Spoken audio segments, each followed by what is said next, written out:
pronto. Bueno, yo tengo anuncios para este fin de semana. Sí, anoten, esperamos que vayan caravanas, a buscar la libreta. No. Caravanas ubicadas en brócolis frescos y podridos. No. Para este fin de semana arrancamos cronológicamente hoy 30 del 8, a las 17 horas en la Biblioteca de la Estación, que está ubicada en Perón 3326 de esta ciudad.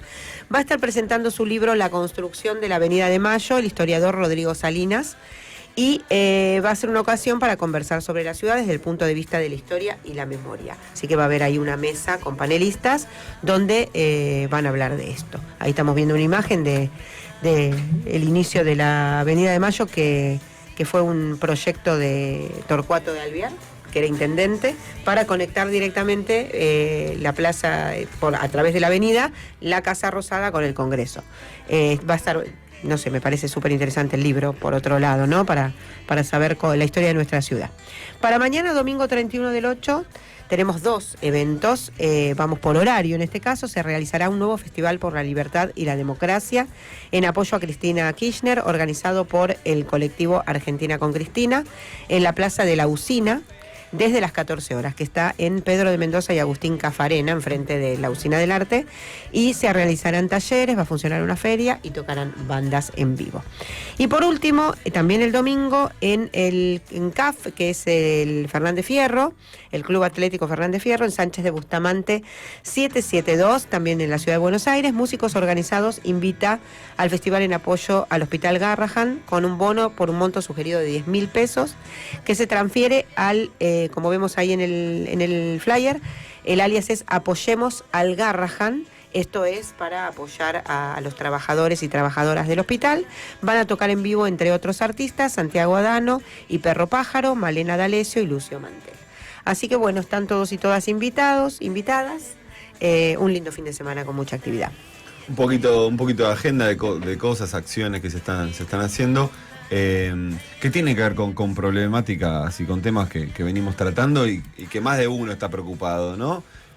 Por cuál es el saldo de todas estas cosas. Ahí me parece, que lo escuché acá en la radio, es que en el Fernández Fierro pueden llevar un alimento no perecedero también, que te lo aceptan porque ellos colaboran con comedores. Claro, perfecto. Muy bien.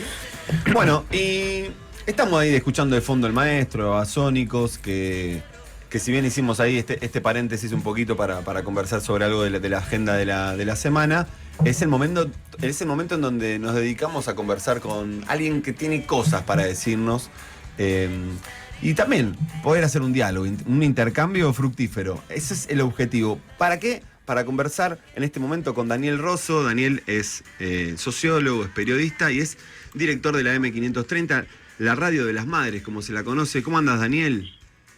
¿Cómo están? ¿Cómo les va? Buen día a todos y a todas. Buen día. Acá todas las voces que se escuchan son las del equipo acá de Laberinto de Voces, Daniel. Muy bien, muy bien. Queríamos conversar con vos, sabemos que tema medios y política son temas que manejas muy bien, que te interesa, no solamente tener funciones en eso, sino también te interesa y estás ahí muy involucrado y con un punto de vista también comprometido con lo que pasa, viste que no es tan común y corriente eso.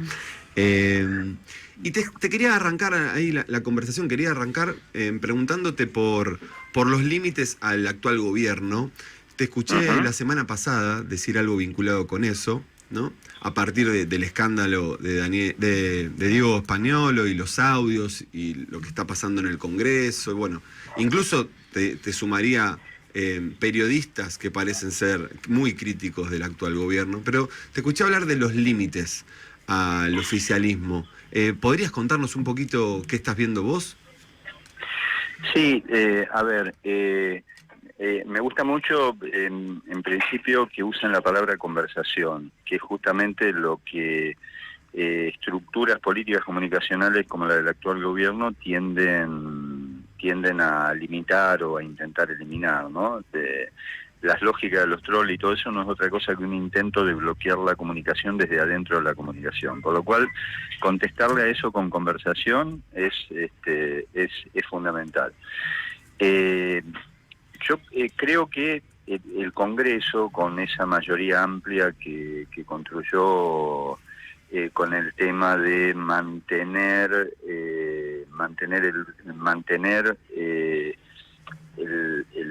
la ley sobre el tema de discapacidad, aun cuando el gobierno quería vetarla, ahí apareció un límite fuerte. Y ese límite fuerte tuvo continuidad después, me parece, en un proceso en el que estamos, que es algo así como el movimiento del dinero desorganizando la economía y la política, las dos cosas al mismo tiempo. ¿Por qué? Bueno, porque por un lado está el movimiento en la economía del dinero hacia el dólar. Pensemos que solo en el mes que termina hoy o mañana, se movieron al dólar 5.432 millones de dólares, por lo cual hay un abandono del peso y un movimiento hacia el dólar que tiene que ver con esto del movimiento del dinero desorganizando la economía. Por otro lado, para frenar esa salida del peso hacia el dólar, tuvieron que subir las tasas a niveles increíbles, de más del 50%. También tuvieron que elevar los encajes bancarios para inmovilizar dinero, o sea, inmovilizar peso. ¿Por qué? Porque tanto la elevación de los encajes como la subida de las tasas. Bueno, básicamente para intentar bloquear ese movimiento estructural del dinero hacia el dólar que les desorganiza la economía y sobre todo les desorganiza su famosa promesa de cero inflación o bajar la inflación y alrededor de eso generar una sensación de estabilidad. Y todo esto además produce una recesión que quintuplica el costo del dinero. Ahora, la cosa no termina ahí, porque ahí lo que decimos, bueno, ahí hay una desorganización de la economía producto de un movimiento del peso que no lo pueden detener, que se va hacia el dólar, que lo intentan detener con... Hay una búsqueda de límite, jugando un poco con la palabra, ¿no? O sea, ellos están preocupados por lo ilimitado de la corrida, digamos, cambiarias también. Sin duda es así. Se les produjo un movimiento del dinero, además en el lugar en donde se supone que tienen el expertise, que es el movimiento del dinero financiero, se les produjo un movimiento del dinero que no pueden detener, y entonces lo detienen con medidas absolutamente inusuales. Pensemos que haya tasa de interés de un 53%, de un 60%, en algunos momentos de la semana del 80%, y una suba de los encajes también arriba del 50%, es un modo, yo les diría, desesperado de intentar evitar que el peso se mueva hacia el dólar. Supuestamente los que habían tranquilizado la economía y habían logrado bajar la inflación, bajar el movimiento del dólar. Bueno, ahora, el tema no termina ahí, que sería la desorganización de la economía, porque aparece todo un proceso de monetización de la política. Además, la monetización de la política con una imagen muy potente desde el punto de vista comunicacional, que se sintetizan los 3 dedos que refieren al 3% del coima de Karina, ¿no? Eso se ha transformado no solo en un meme, sino en una imagen callejera de elevar los 3 dedos. Y eso tiene que ver con un proceso más general de monetización de la política, que no termina en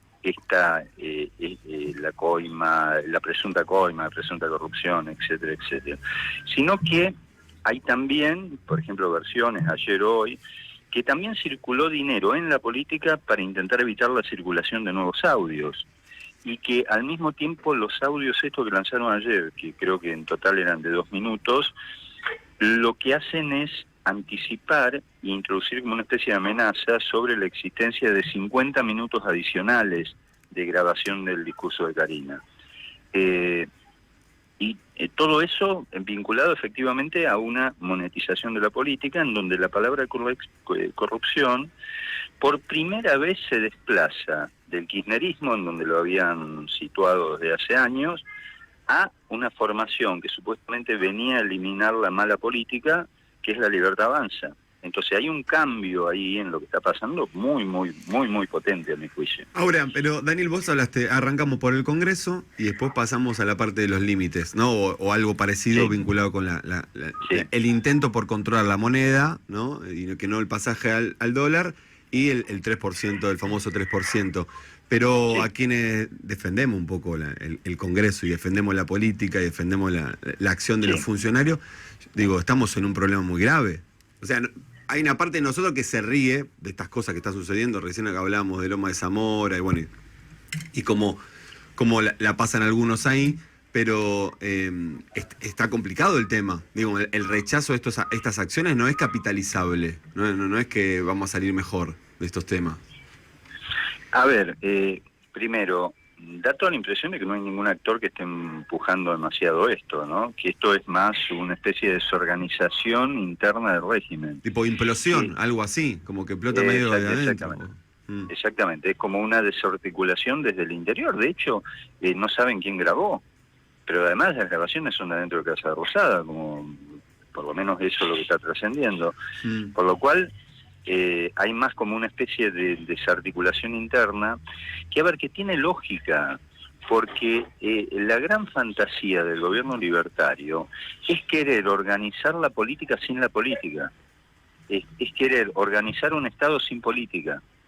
Todos sabemos que es imposible eso, que bueno, hay toda una discusión, la CLOE por medio, acerca de si es lo social lo que genera, lo que determina la política, o es al revés, es la política la que construye lo social. Y hay cierto consenso de que lo social mismo no termina de articularse, no termina de construirse si no está la política. Bueno, esta gente viene fantasiosamente a querer eliminar la política en el lugar donde está la política. Y ahí entonces no pensás dice, que... Uy, perdón. Sí, no, dale. No, No, que dale, hay dale. algún límite ahí que apareció, porque algo que conversamos al iniciar el programa era, el gobierno hace 8 días o 9 días que tiene la pelota, ponerlo en una buena palabra, y no sabe para dónde dar el pase, porque todo lo que dice es insuficiente. Entonces ahí lo vinculo con lo que decís vos, de que no quieren hacer política, pero en un momento tenés que decir algo sobre lo que está sucediendo, y todas las intervenciones que sostienen, que plantean, parecieran como muy insuficientes. Esta victimización de absolutamente todo. Bueno, a ver, este gobierno sostiene en una alianza entre la palabra periodística y la antipolítica libertaria, ¿no? Porque no es cierto que es solo un fenómeno de redes. Tienen una estructura en medios analógicas sumamente diversificada. Tienen no solo La Nación Más, ITN, tienen América 24, Carajo, toda una serie de streaming alrededor de ellos, Fantino, bueno, es innumerable la cantidad de medios que tienen. Eso arma una red de emisión que en este momento gira en el vacío porque no tiene discurso. O sea, la alianza entre la palabra periodística, que en general estaba dotada por el gobierno, y la antipolítica libertaria, yo no digo que esté rota, lo que está es detenida porque carecen de relato para esta situación. No, está girando en el vacío eso. Es como cuando algo no se puede explicar y entonces lo único que queda es la negación. Bueno, están girando alrededor de una negación, pero sin discurso. Adorni tampoco tiene discurso. No hay un discurso afirmativo, ¿no? Y decís Nada. eso, y te hago ahí una pregunta, capaz es un poco más difícil, pero pareciera que la puerta que se abrió es la de un apellido con una historia fuerte en nuestro país, que es los Menem, ¿no? O sea... Bueno, claro. Y que nos lleva, o sea, hay algo ahí también que en la memoria colectiva es compleja. Algo que conversamos al iniciar el programa era, ¿cómo puede ser que Martín Menem esté con Antonio Laje diciendo que los 90 fue la mejor década? Hace unos años no podíamos escuchar esto. ¿Vos qué pensás de la relación entre el menemismo y Milei? Hay algo ahí, por supuesto que hay un componente muy discursivo, ¿no? Sobre todo, pero... Sí. ¿Apareció algo vinculado con la corrupción y con la caída de la Fuerza del Cielo como novedoso en ese, que no saben cómo manejarlo? A ver, es probable. Además, en ese sentido lo que vos decís es sintomática la aparición de Carrió despegándose, ¿no? Porque Carrió tuvo un rol importante en el discurso de la corrupción. Carrió sacó el discurso de la corrupción en donde estaba alojado, que era efectivamente el menemismo, la década del 90, y lo trasladó al kirchnerismo, o fue una de las actores centrales con un discurso de fuerte impacto en medios, que llevó el discurso de la corrupción del menemismo hacia el kirchnerismo.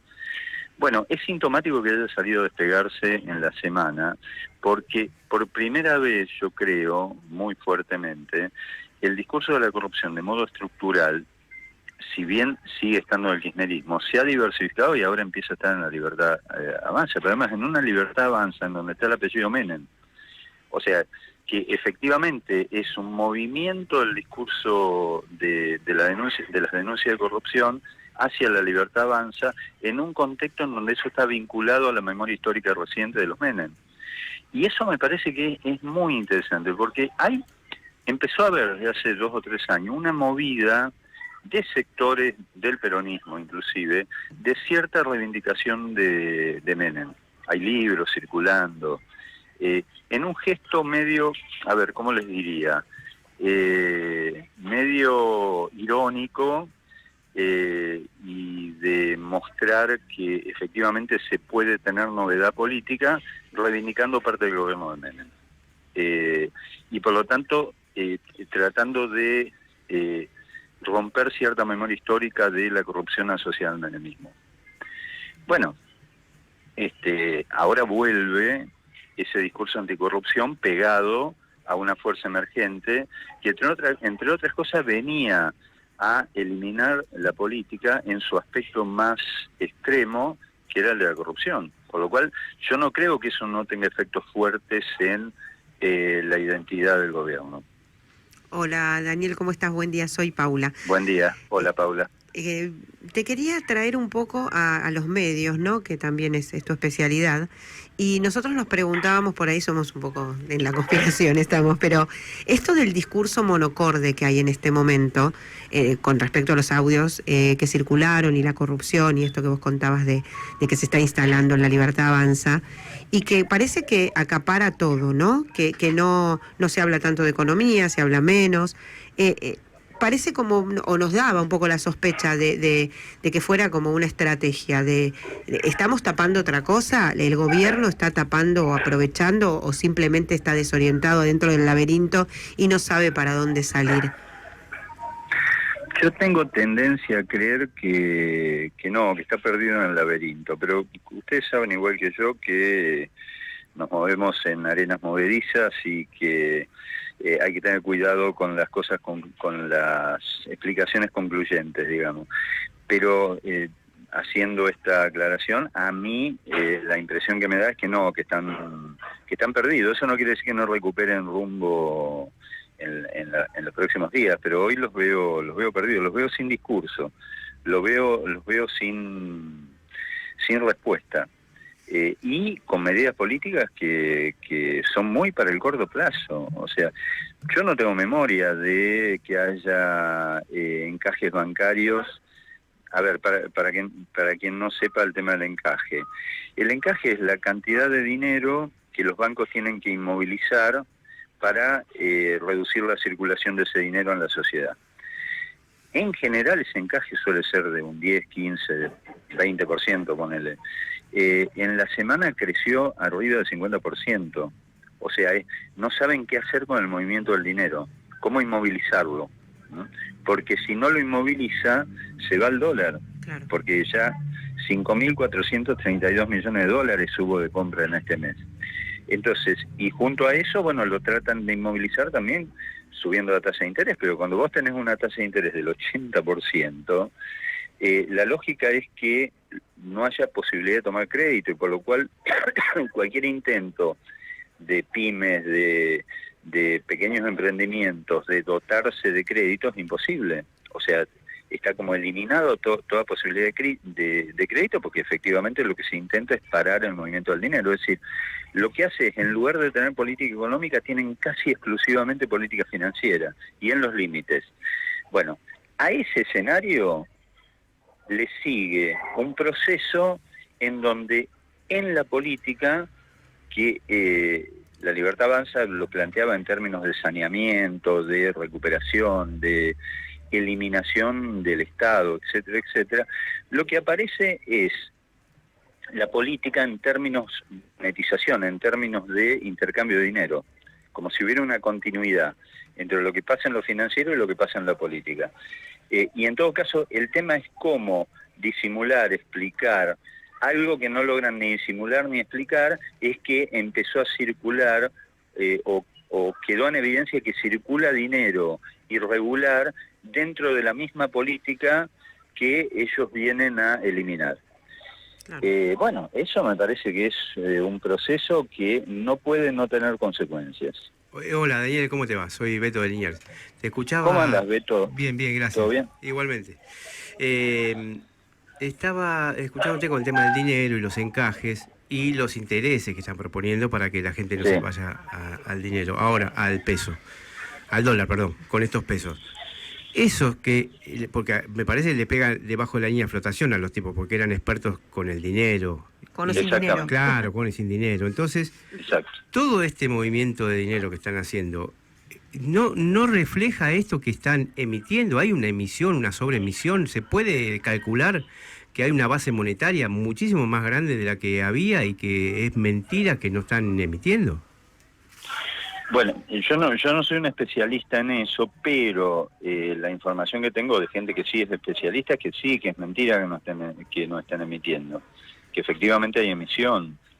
Y vieron esas cosas de préstamos del Tesoro al Banco Central, del Banco Central a los bancos, bueno, todo ese circuito opaco que uno no logra dilucidar, efectivamente lo que estaría indicando es que lo que hay es un desquicio, es que estamos llegando a las postelecciones con un escenario altamente complejo y para lo cual da toda la impresión de que no hay respuesta.